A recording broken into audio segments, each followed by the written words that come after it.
understand is that when you're dating, you're putting your best foot forward. Mm-hmm. Oh yeah.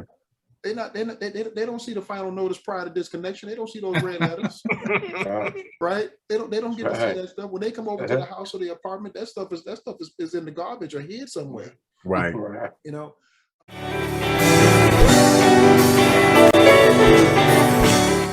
The other thing about it is this, though, too, to consider this now. It's also about setting a proper level of expectation, a proper level of financial expectation going into a relationship, going into a marriage. Yeah. You know, if you think that the money is going to be the same when we're married as it was when we were dating, it's not. It's not. You see, what people don't understand is that when you're dating, you're putting your best foot forward. Oh yeah. They don't see the final notice prior to disconnection. They don't see those red letters, right? They don't get to see that stuff when they come over to the house or the apartment. That stuff is in the garbage or hid somewhere, right? You know. But when you actually get into the meat of things, then all of these things are brought to bear, you know, and because people as well, especially in our community, people, like you said, we don't, you know, we think that if we don't see it, then it must not be there. You know, we don't pull credit reports. You know, we find out how bad the credit is when we go to the car dealership. Amen. And so, but now we're going to the car dealership with a husband or a wife, and they're finding out with us for the first time how bad the credit is. Right. You know, mama won't loan us $20. And now we got to go home, and now we got to figure out how we're going to dig out of this thing. Well, that adds stress and strain to the marriage. You know what, Pastor John, sometimes that's not even a question. So neither one of them, neither one of the husband or the wife is conscious of that until they're dually seeking credit, or they're dually seeking for something to finance something. And sometimes it's a situation of ignorance. I mean, you just called me out because I did not know how my credit was until the first time I tried to buy a car. Had no idea. And the comment was from the dealer was that you don't have enough credit. Right. And so I didn't understand either spectrum of the game. And as someone else pointed out earlier, that level of we're ill-equipped in terms of that education. And even to the point of when there is some level of education, it's not complete. And so now because a lot of times we don't go back and seek, you know, laws change, bankruptcy laws change, all kind of credit change.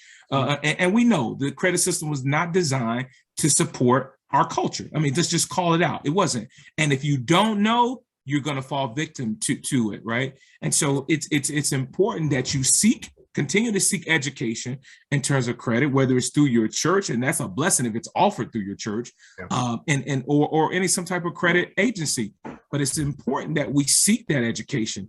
I think part of that is also if you allow your spouse to be spendy, you know, it's a situation where it's very difficult to change or to create new habits with someone who has been doing, or you've been allowed to do that for a very long time. You know what? I would actually ask the question, is this a conversation that you're having prior to marriage or after the wedding? Because that's going to determine whether or not if you guys are compatible.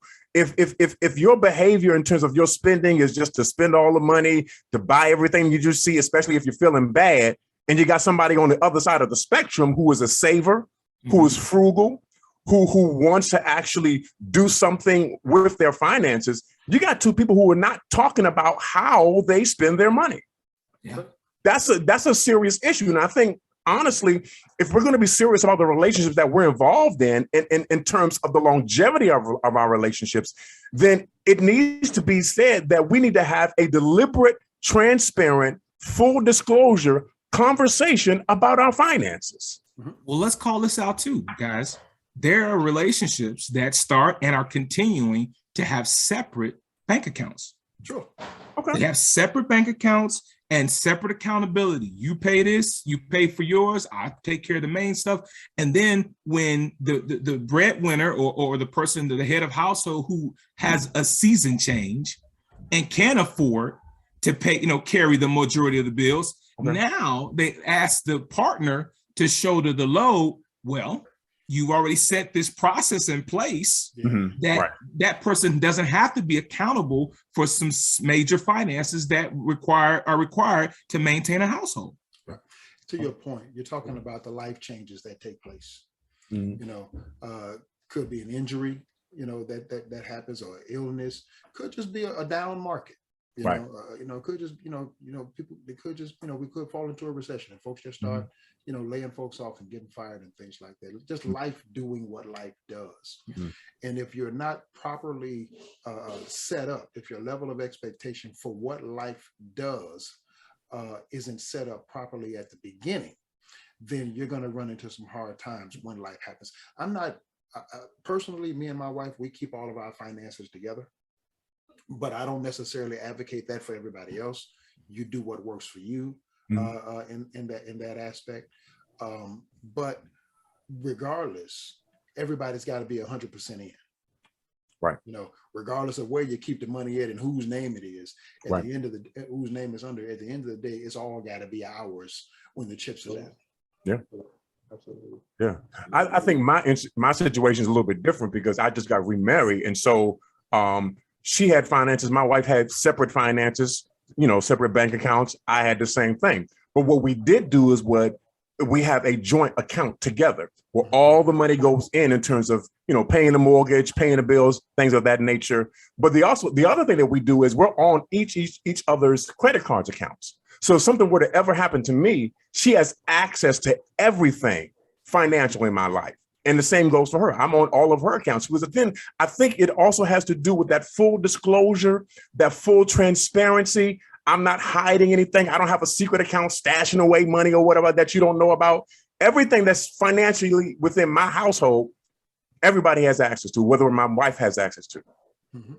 And I really think shortly after you have counseling, I think you should be seeing some kind of financial advisor. So shortly after you have counseling, you should be seeing somebody who's going to advise on finances. But that does not mean that a conversation has not had before then.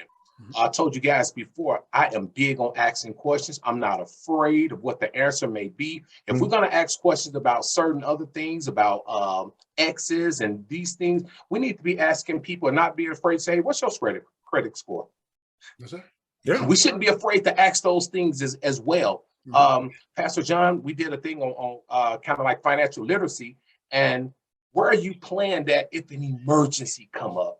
How many households have I think it was $1,000, Pastor? Right, just the basic. Just a simple $1,000 that you have in case of emergency. Right. I want to know those things. I want to know how your savings are before we long into our marriage. So we should have those conversations. And then shortly after I've met with a counselor, a marriage counselor, at some point we need to be meeting with somebody financially, especially if we don't have good spending habits, if we're not equipped to save. Because I'm trying to save my marriage even before it gets started. So I want to go in it fully vested. This means something to me. So if you got if you're ill-equipped to have good credit, to save, to properly spend, I want us to get all the help we possibly can before we go purchase a home. Come on, somebody. Right. Yeah. Before we go get another car. I want to see, can we handle the thing? I want to know if are we paying rent on time first before we go get a mortgage. Right. That's the truth. And we talk about that $1,000. That $1,000, that's just the beginning. Yeah. Which the goal is 6 months of living expenses saved up in an emergency fund. That's not retirement. That's not the vacation fund. That's just an emergency fund that doesn't get touched unless something catastrophic happens. And so, hey guys, it's Pastor John here. Please, if you like this video that you just saw, hit that like button for us. Second thing I want to ask you to do is to go ahead and subscribe to the channel. We're putting out videos once a day at about 5:30 p.m. Hit that bell notification so that you'll know when a new video has been uploaded. And then the final thing to do, share this video, share this information. If you know somebody that has a need that it can be benefited by it, please put it out in circulation so that we can try to help as many people as possible. Thanks, and God bless.